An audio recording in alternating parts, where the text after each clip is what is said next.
Folks, welcome back once again to the Hop House. It's Eddie here. It's time for another beer review. Now, I've just done.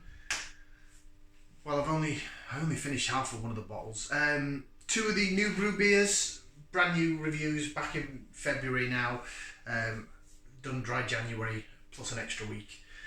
So I was just going to do those two, and then I thought I'll do one more. And it's a beer. Again, I've had this a while, so I'm trying to go through my stash of beers that I've had at ages.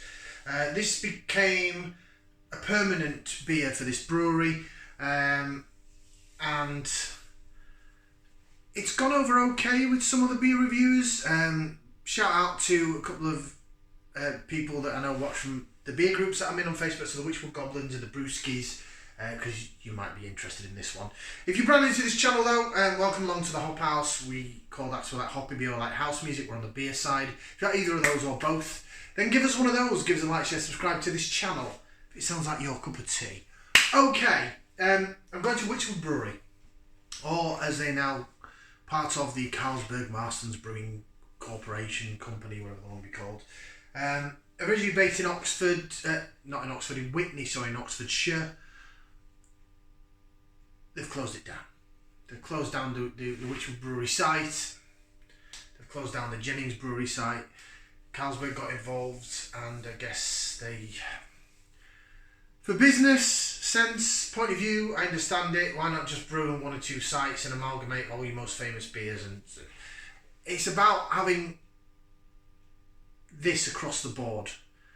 In craft brewers, craft beers, you know, can be good. They can have low points. You can have a good batch, a bad batch. Big brewers, your Molson Coors, your Heineken, your Carlsberg, they want that. They just want it to be a continuous level. Same as, for example, with coffee. I like coffee, so I like to buy ground coffee, but I like to buy different ones, try different ones out. I don't buy Costa and Starbucks because they over roast their coffee. So in other words, they burn it. So that then it's like that. So wherever you are in the world, if you just had a Americano, it would taste the same. So it's consistency, I suppose, but is it bland consistency? That's what I'm saying. So that's my view in my own mind on big breweries. Anyway, this beer, I've never tried it before, so it's a virgin beer review. I got it from Morrisons and I've had it for quite a while, but it's a stout, so we shouldn't worry about it too much. And it's this, it's the Diceman Stout, coming in at 5% on the ABV, which it says there underneath the actual Diceman Stout bit. They've gone quite cartoony with the logos because I don't know what that geezer's doing there. It looks like some sort of weird orc or elf or something, and he's got some sort of robotic little thing. Wychwood, this was never their branding. You know the branding, the original Hobgoblin. It was almost like when you know, quite.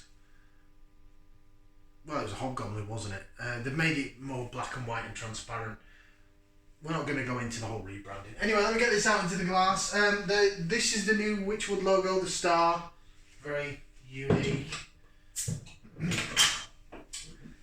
Right, let's get it out into the glass, shall we? At least it's not been stupidly highly carbonated like the last two beers, but there was a bit of a thing on the opening, a bit of steam arising. I wasn't actually going to fill this glass, but I more or less have. Right, your beer then in the glass. It is black, it's dark. Well, it looks, is it pitch black or is it Coca-Cola-esque? It's sort of Coca-Cola-esque. Body-wise, it looks okay. It doesn't look brilliant, but it looks okay. I can't do any more laser vision than that. I should have only poured it to about there. My bad. My mistake. There is a little tanned head off of it. There's bits of carbonation that I could see going, but it's sort of calmed down a bit now. Yeah, it's not really that sort of hissy or anything. Well, I've got a little whiff or something then. Right, let's get some aroma then. Let's put that into there. We're going to give it a whiff, see what we can sniff. Smoky. Roasted malt. A little espresso vibe going on. Almost bordering on licorice, but it's not. Thank God. Anyone that knows me knows I can't stand licorice. It's a taste I really dislike. Just in general. So when I have it in a beer, it makes me go, no, not for me. So I find that more in porters. Always seem to get it in. If it's just a straight up porter, not like a plum porter or a fruited porter or anything. Yeah, it's just licorice. It's not for me. Stouts seem to be a bit more smoky, a bit more about them, and a bit more bitter. Right, let's try it. Bottoms up, down the hatch. I'll go for some lace division in a bit. Stand by.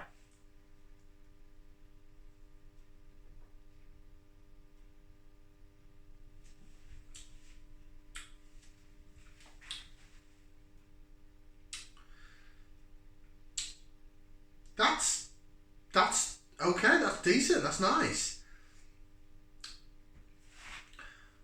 I was expecting the mouthfeel to be thinner.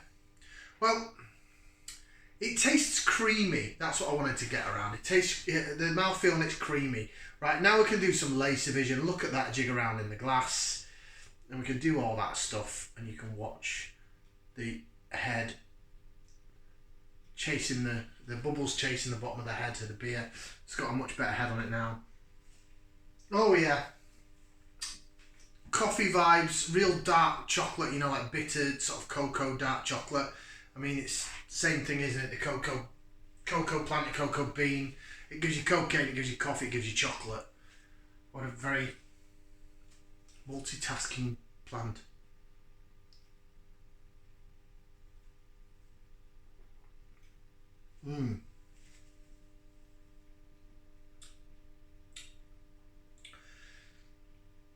I like that. That's probably the best beer I've had today out of three. It is quite a soft, silky mouthfeel for a 5% stout. I was expecting it to be a bit thinner. I don't know if it's brewed with oats, but I don't think it's been nitro brewed. But it's got that sort of, it's got a decent enough body on it. Well, a decent enough mouthfeel. Maybe the body is still a little bit thin, but it gets away with it because it's quite creamy tasting. In the sensation.